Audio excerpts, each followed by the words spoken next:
जय श्री गणेश। नमस्कार, मैं आचार्य संजय द्विवेदी। मेरे समस्त प्रबुद्ध दर्शकों का मेरे चैनल पर हार्दिक स्वागत है। कर्क राशि के लिए जनवरी माह किस प्रकार का रहेगा, किस प्रकार के लाभ मिलेंगे, कौन सा भाव अत्यंत प्रबल हो रहा है तथा कहां पर समस्या आ सकती है, उसका क्या निराकरण है, संपूर्ण विश्लेषण मैं पूर्ण तरीके के साथ करने जा रहा हूं। ये राशिफल आपके चंद्र राशि पर आधारित है। जिन जातकों का कर्क लग्न है उनको भी राशिफल अवश्य देखना चाहिए। 1 जनवरी को जो ग्रहों की स्थिति है वो इस प्रकार होगी। कर्क राशि के लिए चतुर्थ भाव में केतु होंगे। इसी प्रकार से षष्ठम भाव में बुध के साथ सूर्यदेव का गोचर चल रहा होगा। सप्तम भाव में शनिदेव के साथ शुक्राचार्य होंगे तथा नवम भाव में गुरुदेव बृहस्पति का गोचर चल रहा होगा। जहां पर आपके दसम भाव में राहु के साथ चंद्रमा होंगे तथा एकादश भाव में मंगल का गोचर चल रहा होगा, जो कि वक्र अवस्था में होंगे। यहाँ पर बुध भी वक्री अवस्था में होंगे और मंगल तथा बुध भी इस माह में ही वक्री अवस्था से मार्गी अवस्था में आएंगे। इस माह में 3 महत्वपूर्ण परिवर्तन होने वाले।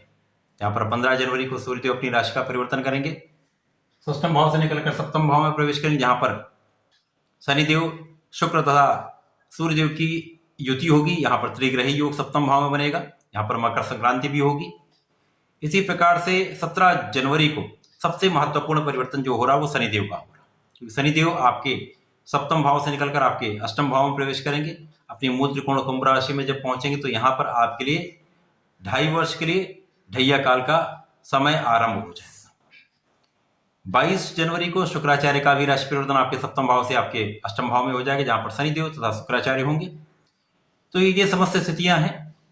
प्रारंभिक समय में राहु के साथ चंद्रमा का होना कहीं ना कहीं मन के भाव को विचलित करता है। यहाँ पर चतुर्थ भाव तथा दसम भाव में राहु केतु का संबंध माता पिता के साथ संबंधों में समस्या यहाँ पर उत्पन्न करता है, माता पिता के स्वास्थ्य में निर्बलता लाता है।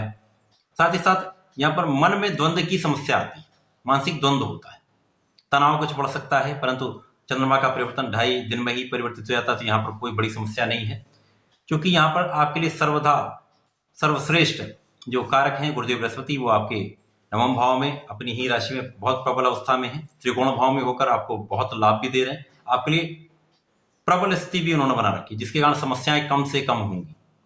गुरुदेव बृहस्पति आपके नवम भाव में जब होंगे तो यहाँ पर सीधी दृष्टि का प्रभाव आपके लग्न को प्रबलता देगा, आपकी लग्न बलवान होगी, क्योंकि गुरुदेव बृहस्पति की उच्च राशि कर्क राशि है। तो निश्चित रूप से आपके लाभ को ये कई गुना बढ़ा देंगे। आप बहुत प्रभावी भी होंगे, आप में धैर्य बढ़ेगा, आप में विवेक बढ़ेगा, आपका ज्ञान भी बढ़ेगा। गुरुदेव बृहस्पति का जो दृष्टि प्रभाव है वो आपके पराक्रम को भी बढ़ाएगा, आपके मित्रों का सहयोग, आपके परिवार का सहयोग रहेगा। साथ ही साथ संतान का पक्ष बलवान हो रहा है। यहाँ पर पंचम आपका बहुत प्रबल है, जहाँ पर शिक्षा का भाव प्रबल हो रहा है, शिक्षा में सफलता मिलेगी। यदि इस समय प्रतियोगिता परीक्षा की तैयारी करें तो आपको सफलता निश्चित रूप से मिलेगी। यहाँ पर संतान से सुख भी मिलेगा, प्रेम संबंध भी बनेंगे जो कि अच्छे रहने वाले हैं। यहाँ आपके षष्ठम भाव में बुध, जो कि आपके लिए द्वादश तथा पराक्रमेश है, द्वादशेश तथा पराक्रमेश का आपके षष्ठम भाव में जाना यहाँ कहीं ना कहीं स्वास्थ्य में व्यय कराता है, अनावश्यक व्यय होता है। व्यापार में कुछ, यदि व्यापारी है तो व्यापार में कुछ धन फंस सकता है। बुध जब यहाँ पर होंगे तो गुरुदेव बृहस्पति की राशि में, यद्यपि यहाँ पर गुरुदेव बृहस्पति का चतुर्दशम का संबंध कहीं ना कहीं आपको कुछ संकटों से यहाँ पर निकाल भी देगा। बुध तथा सूर्यदेव आपके षष्ठम भाव में जब तक रहेंगे तो निश्चित रूप से इस समय में आपकी कानूनी समस्याओं का अंत होगा, आपके शत्रुओं पर आपकी विजय होगी। व्यापार में ऋण कम से कम दें, उधार कम से कम करेंगे तो आपको लाभ अवश्य मिलेगा। इसी प्रकार से सप्तम में शनिदेव के साथ शुक्राचार्य, जो आपके साथ जीवन साथी के साथ समस्याएं थी, मानसिक मतभेद क्लेश की स्थिति थी, उसमें कुछ कमी आएगी। यहां पर जैसे ही सूर्य का परिवर्तन आपके षष्ठम से सप्तम में हो जाएगा तो यहाँ पर त्रिग्रही योग बनेगा, जो कि आपके लग्न को प्रबलता देगा। सूर्यदेव जब सप्तम भाव में आ जाएंगे तो केंद्र के भाव में आएंगे। यद्यपि ये शनिदेव की राशि है, परंतु सूर्य तथा शुक्राचार्य यहाँ की लग्न को प्रबलता अवश्य देंगे। आपका प्रभाव भी बढ़ेगा, आपका आकर्षण भी बढ़ेगा, आपके कार्य में आपकी सफलता भी बढ़ेगी, प्रगति अवश्य होगी। शनिदेव का परिवर्तन आपके अष्टम भाव में हो जाएगी। यहाँ से आपको बहुत सचेत होना पड़ेगा, क्योंकि शनिदेव जब आपके अष्टम भाव में प्रवेश करेंगे तो 17 जनवरी से ही ढैया काल आरंभ हो जाएगा। तो ढैया काल सदैव ही एक संघर्ष का समय होता है, एक कष्ट का समय होता है, एक परीक्षा का समय होता है। तो आपको यहाँ पर अपना परिश्रम बढ़ा देना है, आलस्य से बचना है, आज के काम को कल पर नहीं टालना है।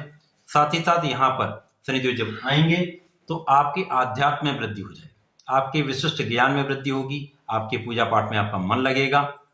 जब भी कष्ट का समय आता है तो भगवान पर एक जो विश्वास है वो बढ़ने लगता है। तो निश्चित रूप से ऐसा आपके साथ भी होगा।